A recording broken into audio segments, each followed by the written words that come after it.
السلام علیکم۔ آج کی ویڈیو صحرا کی اونچی قبر۔ حضرت سیدنا ابراہیم بن بشار رحمۃ اللہ علیہ فرماتے ہیں، ایک مرتبہ میں حضرت سیدنا ابراہیم بن ادھم رحمۃ اللہ علیہ کے ساتھ تھا۔ ہم ایک صحرا میں پہنچے، وہاں ایک اونچی قبر تھی۔ حضرت سیدنا ابراہیم بن ادھم اس قبر کو دیکھ کر رونے لگے۔ میں نے پوچھا، حضور یہ کس کی قبر ہے؟ آپ نے فرمایا، یہ حمید بن جابر رحمۃ اللہ علیہ کی قبر ہے، جو کہ ان تمام شہروں کے حاکم تھے۔ پہلے یہ دنیاوی دولت کے سمندر میں غرق تھے، پھر اللہ پاک نے انہیں ہدایت عطا فرمائی اور ان کا شمار اللہ عز و جل کے نیک بندوں میں ہونے لگا۔ مجھے ان کے متعلق خبر ملی ہے کہ ایک رات یہ اپنی لہو و لعب کی محفل میں مست تھے، دنیا کی دولت و آسائش کے دھوکے میں تھے۔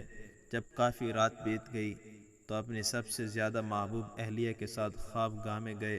اسی رات انہوں نے خواب دیکھا کہ ایک شخص اپنے ہاتھ میں ایک کتاب لیے ان کے سرہانے کھڑا ہے۔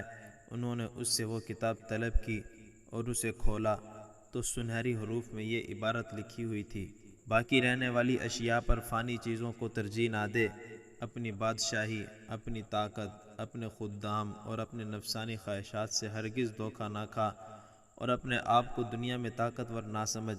اصل طاقتور ذات تو وہ ہے کہ جو معدوم نہ ہو، اصل بادشاہی تو وہ ہے جسے زوال نہ ہو، حقیقی خوشی و فرحت تو وہ ہے جو بغیر لہو و لعب کے حاصل ہو۔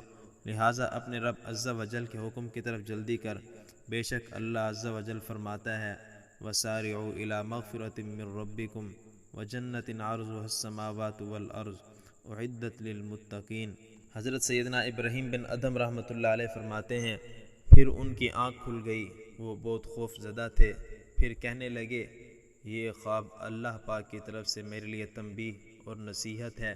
یہ کہہ کر فوراً اپنی بادشاہت کو چھوڑا اور اپنے ملک سے نکل کر ایسی جگہ آ گئے جہاں کوئی انہیں پہچان نہ سکے، اور انہوں نے ایک پہاڑ پر اللہ پاک کی عبادت کرنا شروع کر دی۔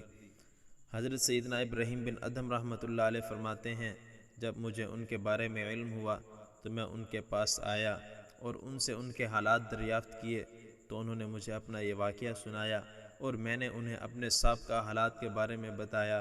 پھر ان کے انتقال تک میں اکثر ملاقات کے لیے ان کے پاس آتا۔ بالآخر ان کا انتقال ہو گیا اور اسی جگہ انہیں دفن کر دیا گیا۔ یہ انہی کی قبر ہے۔